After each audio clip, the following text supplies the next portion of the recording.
Hello friends, Neha એજ્યુકેટરમાં આપનું સ્વાગત છે. આજે હું તમારા માટે લઈને આવી છું 20 સપ્ટેમ્બર 2025 ના મહત્વના current affair to the point સાથે. જો એ ડિટેલ્સમાં પૂછાય, વિધાન વાક્યમાં પૂછાય કે વન લાઇનરમાં, પણ તમારો માર્ક તો 100% પાકો થઈ જાય. ખરું ને ફ્રેન્ડ્સ? પરંતુ એના માટે તો તમારે વિડીયોને શરૂઆતથી લઈને અંત સુધી જરૂરથી જોવો પડશે, તો જ તમને ખ્યાલ આવશે કે વિડીયોનો કન્ટેન્ટ કેવો છે. અગર આપણે એમને જવા દઈએ ઉપરથી જોઈને તો આપણને ખ્યાલ જ ના આવે, રાઈટ? ઘણી વખત આપણે એવું જ કરીએ છીએ કે મોટા ક્લાસીસના મોટા નામ જોઈને કે સરસ હશે ત્યાં જ પૂરેપૂરું જોઈએ છે ને ઘણી વાર કશું નથી મળતું હોતું, અને નાની આ લોકોને આપણે કે આ શું આપશે એમ વિચારીને આપણે જોતા પણ નથી હોતા, અને ત્યાં તમને બેસ્ટ મળે છે. ખરું ને? તો ચાલો હવે બિલકુલ પણ ટાઈમ બગાડ્યા વગર શરૂઆત કરીશું. પરંતુ આ વિડીયોની લિંક તમારા મિત્રોને શેર કરી દેજો અને ફટાફટ લાઈક પણ કરી દેજો.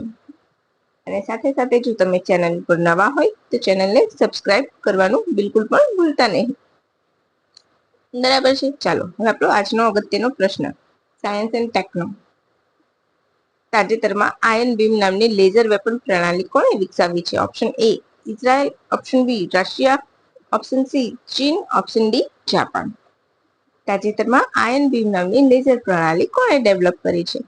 ઇઝરાયલ, રશિયા, ચીન, જાપાન. બોલો.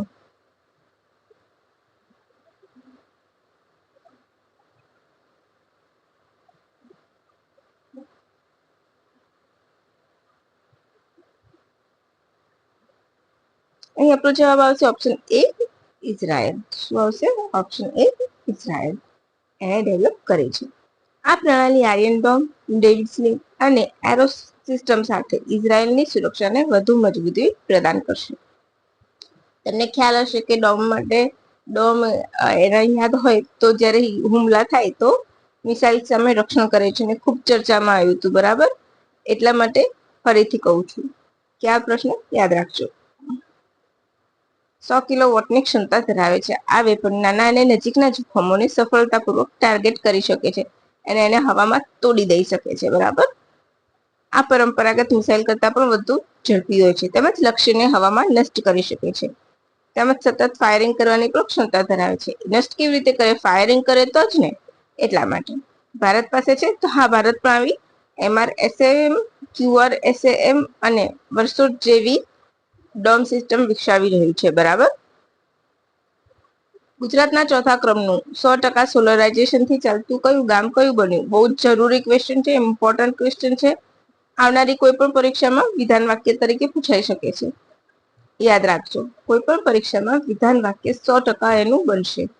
સો બિલકુલ પણ ભૂલતા નહીં આ પ્રશ્નનો જવાબ લખવાનો. Option A Modhera, option B Suki, option C Masali, option D Dhordo. હવે યાદ રાખજો, ઘણી ચેનલ વાળા છે ને, મોટી ચેનલ વાળા ફેમસ પોતે થઈ ગયા છે, તો આના નામે ફરીથી તમને આખું સોલાર ગામનું રિવિઝન કરાવશે. મેં તમને લગભગ 3 થી 4 વખત કરાવ્યું છે, તો હું આજે તમને એ રિવિઝન નહીં કરાવું. રાઈટ? એ લોકો તમને 100% કરાવશે. કેમ? તો એમને તો વ્યુઅર્સ મળશે અને પોતાને વખાણ કરશે, બહુ મસ્ત છે અને પૈસા મળે. રાઈટ?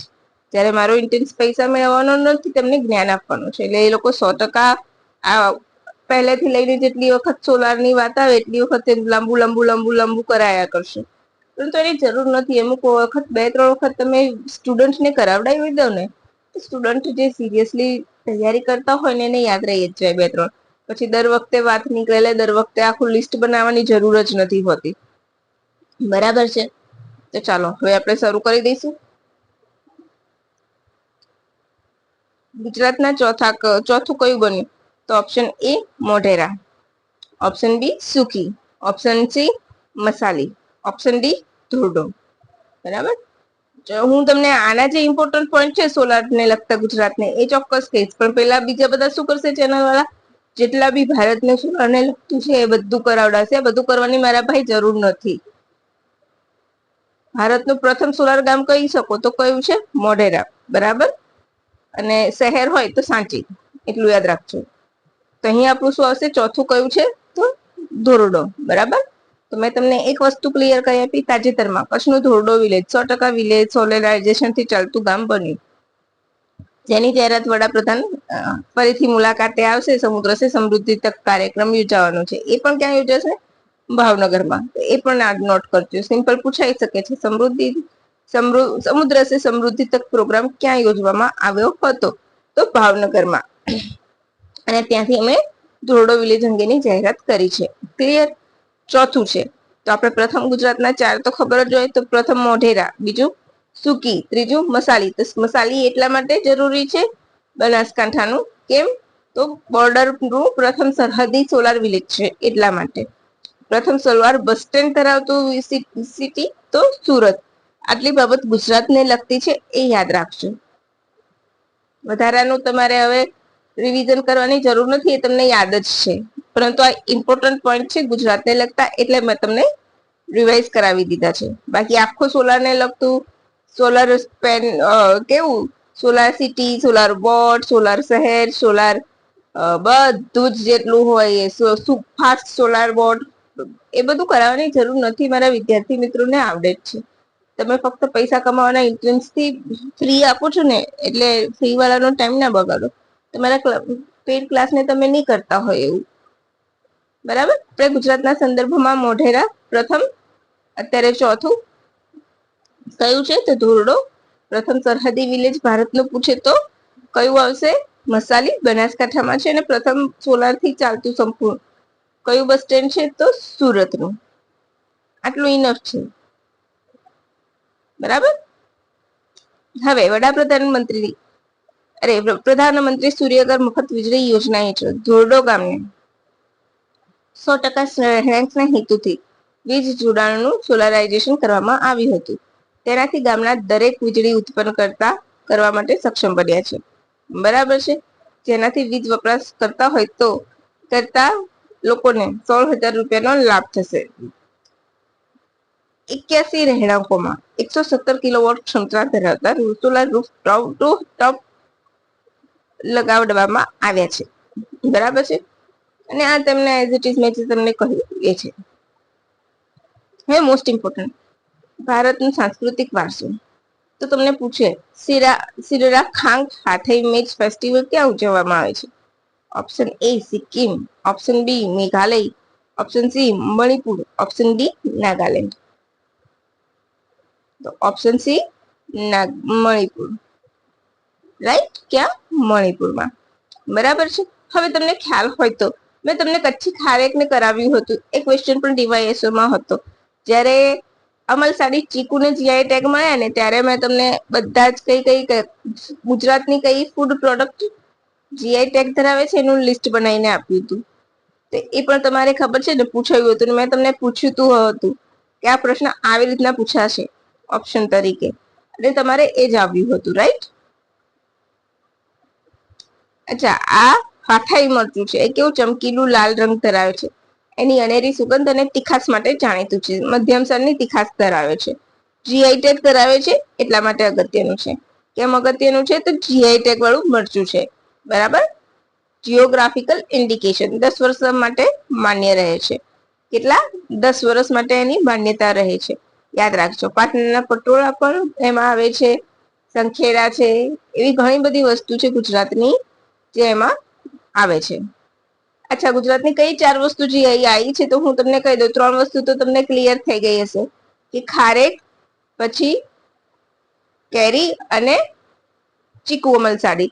એ 3 સિવાય ભાલિયા ઘઉં પણ GI ટેગ ધરાવે છે, જે કેન્સર માટે અકસીર માનવામાં આવે છે. તો થઈ ગયું ને ક્લિયર? હવે BCCI નું નવું સ્પોન્સર કોણ બન્યું? તમને ખ્યાલ છે આપણે ઓનલાઈન ગેમિંગ કર્યું હતું ત્યારે મેં તમને કહ્યું હતું કે બાયજુસ એમાંથી ખસી ગયું છે. રાઈટ? બાયજુસ બોલો કોને લીધું છે? તમારે મને કહેવાનું છે. ઓનલાઈન ગેમિંગ વાળું કોણ? બાયજુસ તો છે જ નહીં. બરાબર? તમારે મને કહેવાનું છે. અહીંયા મારા ખ્યાલથી અહીંયા પણ મેં ભૂલથી મિસ્ટેક લખી દીધી છે. મિસ્ટેક થી લખી દીધું છે. કોણે લીધી છે એની સ્પોન્સરશિપ? બાયજુસની, અરે સોરી, BCCI ની. Option A Byju's, option B Apollo tyre, option C Vivo, option D એક પણ નહીં. તો એપોલો ટાયર. કોણે લીધી છે? Apollo tyre. યાદ રાખજો, અગત્યનો પ્રશ્ન છે. 3 વર્ષ સુધી તૈયાર રાખશે. ઓનલાઈન ગેમિંગ પર પ્રથમ પ્રતિબંધ મૂક્યા બાદ ખાલી જગ્યાએ પોતાની સ્પોન્સરશિપ લઈ લીધી હતી. તો તમારે મને કહેવાનું છે કે પહેલા સ્પોન્સરશિપ કોની હતી? બરાબર. હવે ઇન્ડિયાની ટી શર્ટ ઉપર શું મળશે? એપોલો ટાયર્સ લખેલું જોવા મળશે. ઓકે, ભારતનું નવું સ્પોન્સર એપોલો ટાયર બની છે. 3 વર્ષ સુધી સ્પોન્સરશિપ કરશે. એક મેચ પાછળ 4.5 કરોડ રૂપિયાનો ખર્ચ કરશે અને 2027 સુધી આ કરાર ચાલશે. બરાબર છે. બીસીસીઆઈ તો સૌથી જૂનું ક્રિકેટ બોર્ડ છે. Board of cricket control in India, સ્થાપના 1928માં. સૌથી અમીર ક્રિકેટ બોડી કહેવામાં આવે છે. અત્યારે હાલ ઓનલાઈન ગેમિંગમાં એને પણ નીચે આવરી લેવાય છે. તાજેતરમાં ભારતની કેટલીક પ્રાકૃતિક સાઇટ હેરિટેજના ટેન્ટેટિવ લિસ્ટમાં સ્થાન પામી? કઈ અને કેટલી? બરાબર, એની માહિતી છે. ટેન્ટેટિવ લિસ્ટ એટલે આગામી સમયમાં એને હેરિટેજ સાઇટમાં સ્થાન મળી શકે, એને ટેન્ટેટિવ લિસ્ટ કહે છે. રાઈટ. તો અત્યારે હાલમાં 7 પ્રાકૃતિક સાઇટની વાત કરું છું. બરાબર, કેટલી છે? તો 7. Option B. બરાબર. તો અત્યારે હાલ કેટલી સાઇટ થઈ ગઈ? 69. છેલ્લે ભારતની 44મી વર્લ્ડ હેરિટેજ સાઇટ સાંસ્કૃતિક વારસામાં કઈ બની હતી? તો મરાઠા સૈન્ય લેન્ડસ્કેપ. રાઈટ. યાદ રાખજો, તામિલનાડુ અને મહારાષ્ટ્રમાં ઘેરાયેલો કિલ્લાઓનો સમૂહ છે. 11 મહારાષ્ટ્રમાં છે ને 1 કિલ્લો તામિલનાડુમાં છે. તો તમારે મને એટલું યાદ રાખીને કહેવાનું છે. બરાબર.